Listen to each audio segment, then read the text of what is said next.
I get a feeling it's going to be a riot.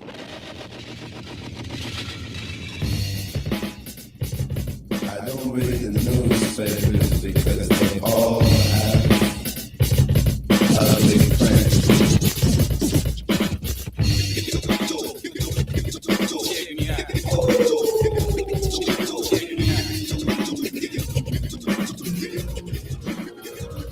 At the starting of the week, at Sunday talks, you'll hear them speak. It's only Monday. Negotiations breaking down. See the leaders at the front. It's more than Monday. We are back with another edition of your favorite morning show, The Daily Dose on the Gorilla Radio Network.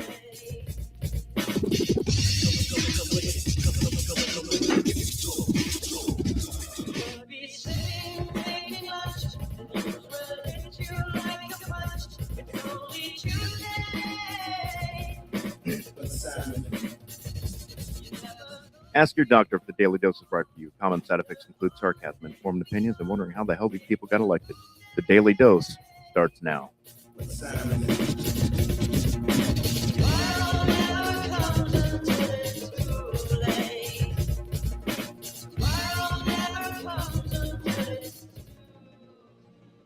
Good morning, everybody.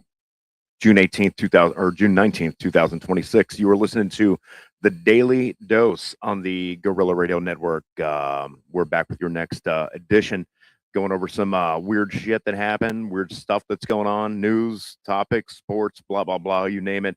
Daily Dose, it's your 25-minute injection daily of the dumb shit that happened over the last couple of days. And some of the serious stuff, too. Why not, right? We'll throw in a little bit of seriousness, a little bit of dumbness, a little bit of crap, a little bit of weather locally. You know what I mean? So that way you guys know we can get your day started.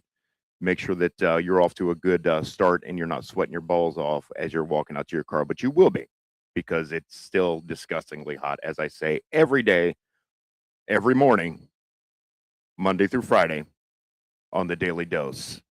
It is so hot. Yeah, exactly. That's what I want to do every time I walk outside. Yeah, it's just literally just rack it and fire it.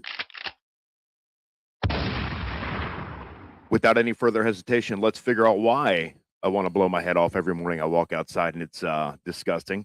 Here's Dave Osterberg, the one and only. Hey, good morning. Good morning. Lots of 80s right back at us again. More 80s than 70s on the map, including an 85-degree start in Sarasota. That kind of sticks out. Northport, you're at 75. It's 80 in Sebring, 79 in Lakeland, and so on and so on. 80s all the way over to Pensacola. I've got, again, Sarasota at 85, but also Marathon in Key West at 85 degrees this morning. Oh, I haven't even shown you the heat index, because right along the West Coast and down over South Florida, the heat index is over 90 degrees here at 5 o'clock in the morning. I hear your moans and groans. I can't do anything about it, though, because weather pattern is the same. You see the way the winds are coming in out of the southwest. I personally don't like the southwest weather pattern in the summertime, because just step outside. These mornings we stay in the 80s. Our heat indices get out of control, so we have another heat advisory today. But when you get into a pattern like this, it just favors the rain along the east coast of our state. And while I like to share, we do need some back along the west coast. It's been some time. We've had very little rain in the month of June here in Tampa, and unfortunately that will continue through this weekend. Dew points are in the mid to upper 70s, and one or two of those around 80. We're going to keep that through the weekend. Early next week, the humidity drops this much. It's not going to make a big difference, because then the heat's going to go up, and they're all going to equal out to be over 100 degrees for you. So I'm trying to find a little silver lining for you here. But, folks, it's just going to be very similar to what we've had all week long. Today, 105 plus with the heat index this afternoon. I was checking in. I was watching Paul yesterday, and I saw some of the heat indices around Central Florida, 110, 112, 113. That's kind of what you're going to get again today. Some will say 105, some will say 110. But as far as the rain chances go, all I got is this little 20 to 30% rain chance. You see it? Polk, Hardy, DeSoto, Highlands County. That's all we got for you today, just in general. But If you happen to get a quick little shower or storm to kind of fire up here in Central Florida today, it may actually be on the strong side because there is, believe it or not, a lot of energy in the atmosphere in general. So this darker green shading means a marginal risk for severe storms. So Polk, Hardy, DeSoto, Highlands County, there'll be 1 or 2 storms that fire up this afternoon. Just be on the lookout that 1 or 2 of those could get strong. Meanwhile, more heavy rain in places that absolutely don't need it, and that is southern Mississippi, Alabama, and parts of the panhandle of Florida. These areas saw several inches of rain yesterday, and they're going to see more today. Notice these rainfall amounts. This purple, the red, 2 to 3 inches of rain expected through Monday. Tampa, southward along the coast, very little. So the whole Gulf Coast is getting soaked, except for the west coast of Florida.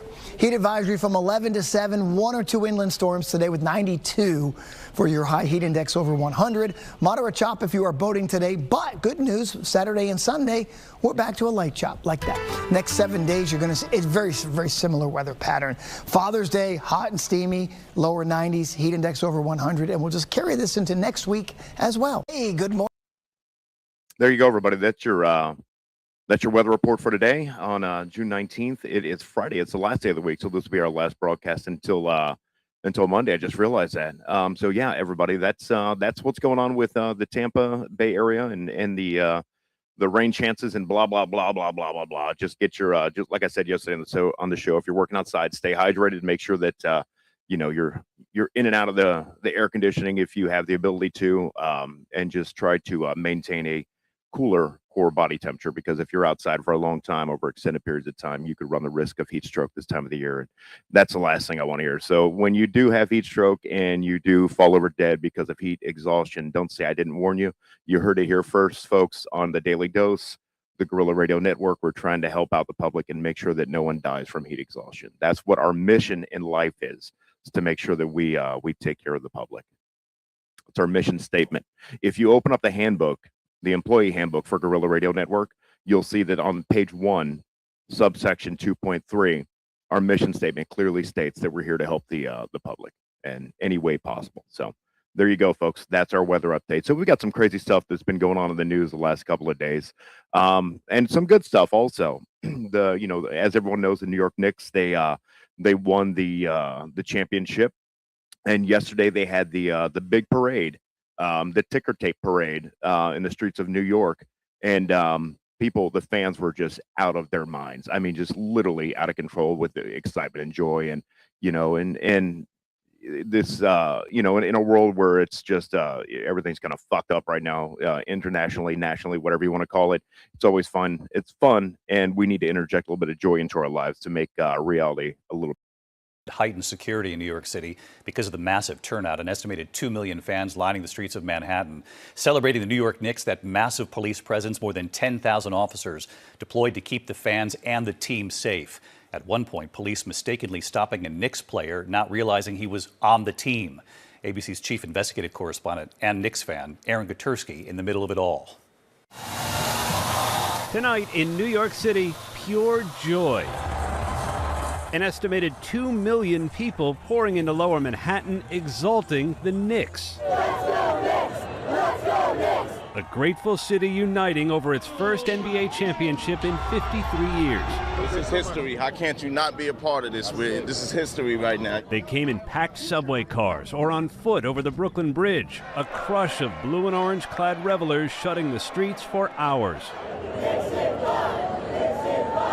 Viewing areas reached capacity early, but no one wanted to miss out. Determined fans climbed trucks, scaffolding, and lampposts to glimpse their newest heroes.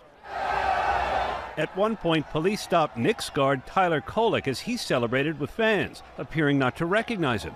Kolek joking on social media, "I swear I'm on the team."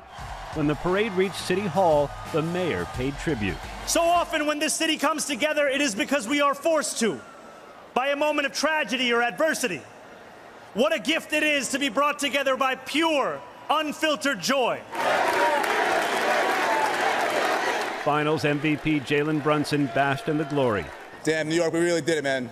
We really did it. Wouldn't trade this for a world. the mayor handed the Knicks keys to the city before Alicia Keys serenaded the champs with her New York anthem. New York,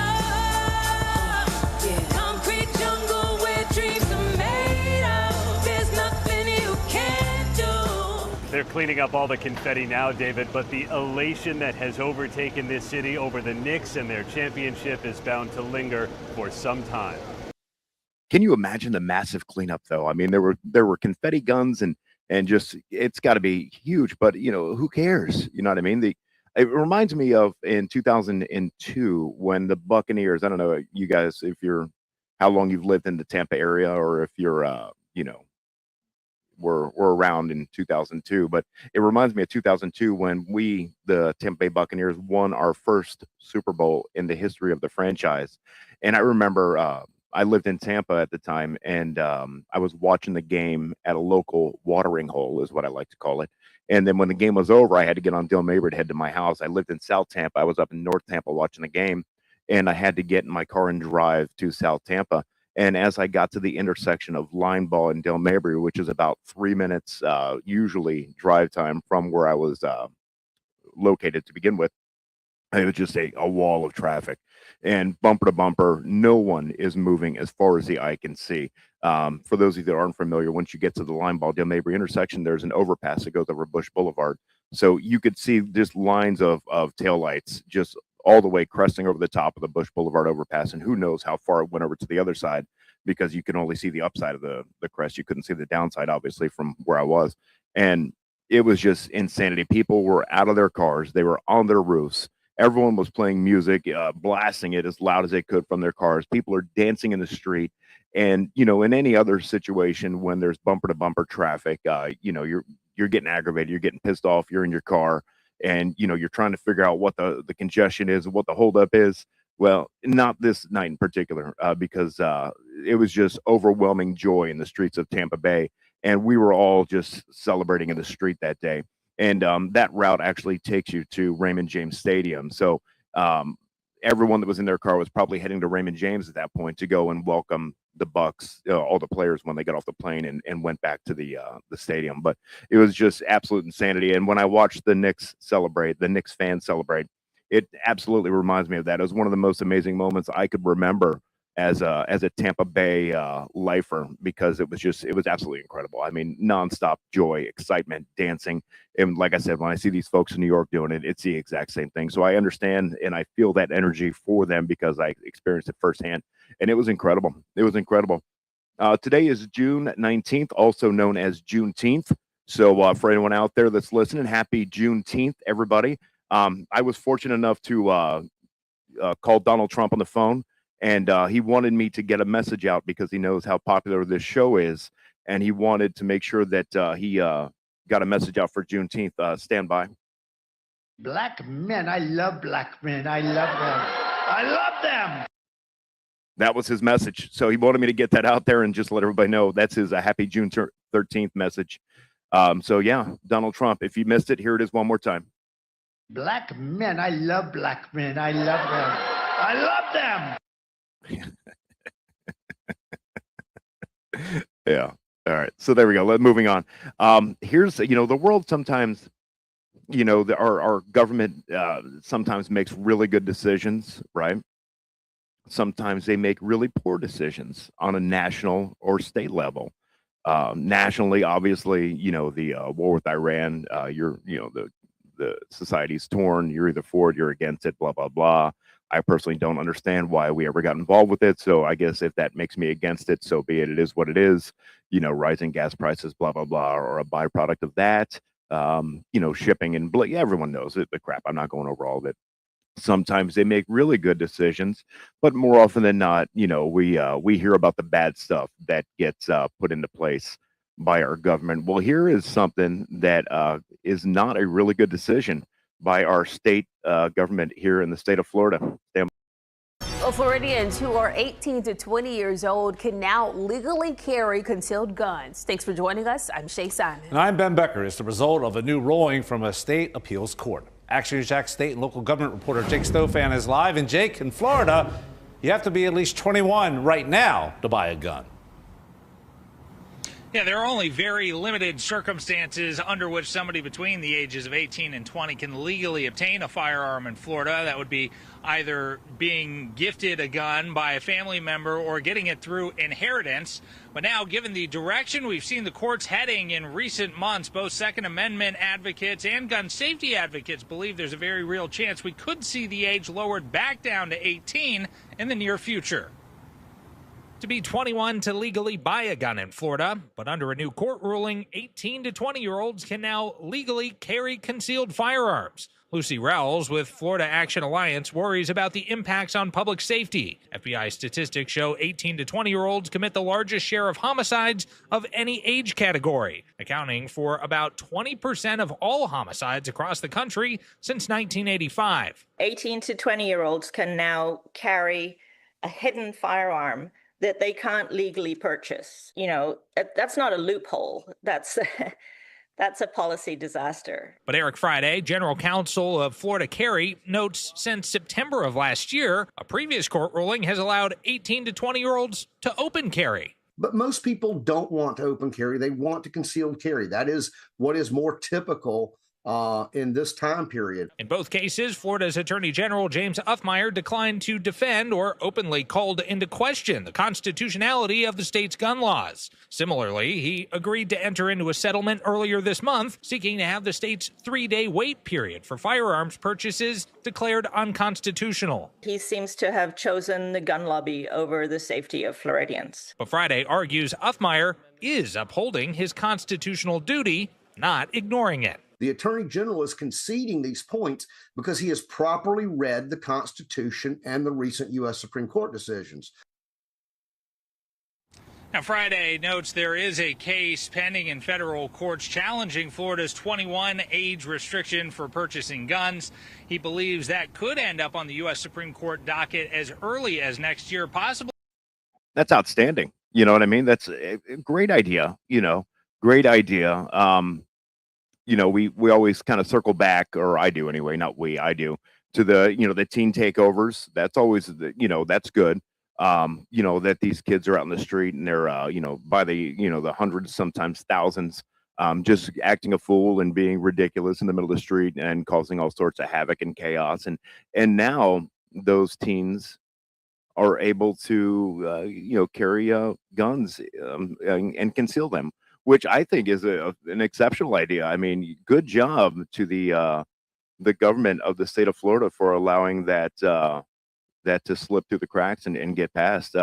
We made really good decisions down here in the great Sunshine State, and this by far is one of the best decisions that the government could have ever made. I'm being entirely sarcastic. If you don't understand my tone of voice, it is the worst possible decision that the government has ever made, allowing 18 to 20-year-olds concealed carry when they're not even legally allowed to purchase a firearm. So they legally can't even have it, but they're allowed to keep it concealed on their person and go and have that because they make really, really good decisions between the ages of 18 and 20, especially when it comes to violence and whatnot. So yeah, the state of Florida is getting dumber by the second.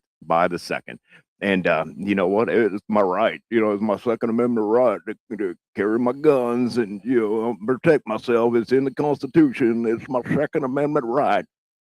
Fuck off, you dumb redneck hillbilly piece of shit. Fuck off, moron. Moving forward. We have yesterday was a bit of a great day all around. 10 years in the works. The Obama Center finally got open, and it was overrun with celebrities and just powerful people. The government-wise, all of the former living presidents were in attendance. From what I understand, the current president was not invited to the opening of it, but all of the former living presidents were there in unison, and they were absolutely celebrating the opening of the Obama Center. It's been 10 years in the making. I know Michelle Obama gave a speech, and she actually brought Joe Biden and Barack Obama to tears during her speech. It was very emotional, from what I understand, which is awesome. It was a great day in in Illinois yesterday. So yeah, here we go. Here's a little bit of that. Hey, Joe and Erica, an unprecedented day there on the South Side, 10 years in the making, a rare day with all former presidents and their spouses together. The Obama daughters back in the spotlight. Chicago's powerful, rubbing elbows with the world. Several thousand looking back on the 2 Obama terms and looking what's next for a country quite different than it was during those 8 years. It was part music from Chicagoans like Common and Jennifer Hudson, To dream the impossible dream. to aspiring Chicago youth musicians. It was part mingling, bridging the worlds of sports like Dwayne Wade, Billie Jean King, to Hollywood and politics. Oprah over here, Stephen Colbert in that tan suit. There's Tyler Perry shaking hands with Congressman Jim Clyburn, with the Illinois Attorney General over there on the left. There's Tom Hanks with Nancy Pelosi and Dick Durbin. Those eyeing a White House run themselves were here. Gavin Newsom, J.B. Pritzker, and every living former president and first lady were here too.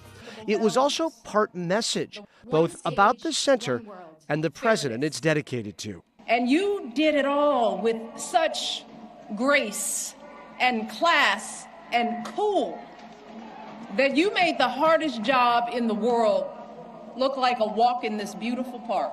A park that was packed and prepped to hear from a man who found himself in Chicago for the very first time 40 years ago. It was here, in this city, a city of broad shoulders, that I found what I was looking for. I found my purpose here, and I fortified my faith here. And I found my community here. Friendships that would last a lifetime. So much of what I hold most dear, I owe to the people of this city and the people of these surrounding neighborhoods. Before the ceremony, the Obamas showed the past presidents and first ladies around the center. The only president alive not here was not invited and never mentioned explicitly, but described often. A belief that our military and law enforcement owe allegiance not to any president or political party, but to the people and our Constitution. A belief in the peaceful transfer of power after the people have spoken in fair and free elections, recognizing that in a large, complicated society like ours, no group or faction gets its way 100% of the time. Now, President Trump was not invited today. It is the first time a sitting president did not attend the opening of a facility like this one. Joe and Erica, back to you. How about that? You know, Obama was the way he speaks, his charisma, and you know, this is nothing new. I'm not, saying anything that no one knows. I mean, just the way he delivers is incredible. You know what I mean? I like to think of myself as a good public speaker. I enjoy public speaking, as a matter of fact. It's kind of like one of the things that I look forward to, holding meetings and speaking in front of crowds and things like that. I've done that several times over my career, and it's one of the most exciting parts of my job and what I do. When you get your crew or you get your staff in front of you and you can go over, rules, policies, regulations, but keep it lighthearted, keep it fun at the same time. I kind of pride myself in my ability to do that, deliver my message where it resonates in an effective way, but it's not, where it's a bitch fest and whatever, and I like to think of myself as a good public speaker, but God damn it, he is good. You know what I mean? Just and I listen to him, the pauses in between, his words and it's just the timing of his delivery when he speaks. It's absolutely incredible. It's almost like, and I'm sure there's speech writers and, whatever, but his delivery is 100% upon his shoulders, and the way that he delivers and his intentional pauses in between statements to let you think about what he said previously, and then the segue leading into the next statement that he's going to make while still speaking about the previous sentence. It's just incredible. I mean, that's just you don't learn that stuff over the years. That's something that's instilled in you, and his public speaking is absolutely second to none. Charismatic, and never stumbles over his words, and everything is perfectly calculated and delivered in a way that it really makes you think about the message that he's trying to deliver. So it was a good day in Chicago yesterday. Apparently, it's good seeing all the old presidents back in there again. I will tell you that when Obama was doing his little speech there in front of the crowd, Bill Clinton, who was sitting immediately to his left, he looked dead. He did. He looked dead. He looked like a skeleton that was just sitting there with some sunglasses on. So I think he might be a puppet, and they just propped him up on the stage. He looks way worse than Joe Biden, in my opinion. You know what I mean? He's definitely a shell of the man he used to be, in the words of the great Tom Hanks in The Burbs. I'm a shell of the man I used to be. That's what Bill Clinton is. Yeah, he looks like straight dog shit. So nonetheless, but the celebration looked amazing, and I wish I could have been there for it. So I've got one more little thing to cover right now, and we've been covering this story for a few days. It just keeps getting better and better and better, to the tune of $14.8 million. Now the reflecting pool is starting to chip away the blue paint that the American flag blue, the color that Donnie T was so proud of. It's starting to peel up, and it's starting to come up, and it's floating in the algae infested waters that the reflecting pool is. Hey, Joe and Erica, an unprecedented day there on the South Side. 10 years in the making, a rare day with all. That is absolutely the wrong clip. I apologize. That was not my mistake. That was my mouse, as a matter of fact. Trouble tonight for Washington's iconic reflecting pool after President Trump spent $14 million to renovate it. Algae is turning the water green, while the blue paint job appears to be peeling. This is America's 250th celebration is right around the corner. ABC's Jacqueline Lee has more. Washington's iconic reflecting pool looking dirty and green less than 2 weeks after the president announced its $14 million renovation was complete. Workers could be seen wading through the pool to clean out algae and dirt. I want my money back after seeing this. I think that it was a huge waste of money to begin with, and I think our resources could be used a lot better elsewhere. ABC's Jonathan Carl got a first-hand look today at the pool's color and the brand new coat of blue paint on the bottom. All told, they spent $14 million to paint the bottom of this reflecting pool American flag blue. But if you take a look, not only has the green of the algae come back, but look at that American flag blue in the paint. It's actually starting to peel. It's coming up. No comment yet. That's insane. You know what I mean? That's insane. From what I understand, the workers that did the job, they had no previous experience resurfacing or doing anything pool related. It was an unsolicited bid that was given to a group of contractors to do the job without any other bids coming in. So yeah, don't tell me there's no quid pro quo going on there. You know what I mean? But whatever, it is what it is. You know, the pool's falling apart. It's in worse condition than it was before we started. And that guy is serious. He wants his money back, man. He does. He wants his goddamn money back, you know. So yeah, maybe we'll do a class action lawsuit against the federal government. We'll each get 15, 20 cents of our taxpayers' dollars back that we individually spent on that reflecting pool. So I'm looking forward to that when I open my mailbox and I get a refund check in the mail from Donnie T. But yeah, so that's it for today, guys. I ran a little bit long. I apologize. You know me, I'm a little long-winded sometimes. I try to keep the show at 25 minutes. Originally it was supposed to be 15 minutes, then it turned into 20, and then it turned into 25, and now I'm creeping up on minute number 29. I apologize. But nonetheless, it is Friday, June 19th, also known as Juneteenth, 2026.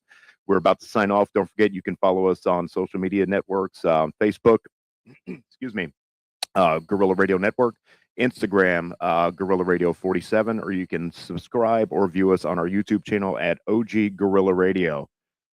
That's it that we have for the week. We're signing off. We will see you folks again on Monday morning. Thanks again for all the support. Thanks for all the views and the watches that I've been getting lately. I really appreciate it. And I look forward to going over all this stuff with you again after the weekend and doing it one more time. Why not, right? I've been playing the most annoying exit song you can imagine right now. So that way you'll never forget what day of the week it is. 7 a.m. waking See ya. up in the morning, gotta be fresh, gotta go downstairs, gotta have my bowl, gotta have cereal, seeing everything, the time is going, ticking on and on, everybody's rushing, gotta Gotta get down to the bus stop. Gotta catch my bus. I see my friends kicking in the front seat, sitting in the back seat. Gotta make my mind up. Which seat can I take? It's Friday, Friday. Gotta get down on Friday. Everybody's looking forward to the weekend.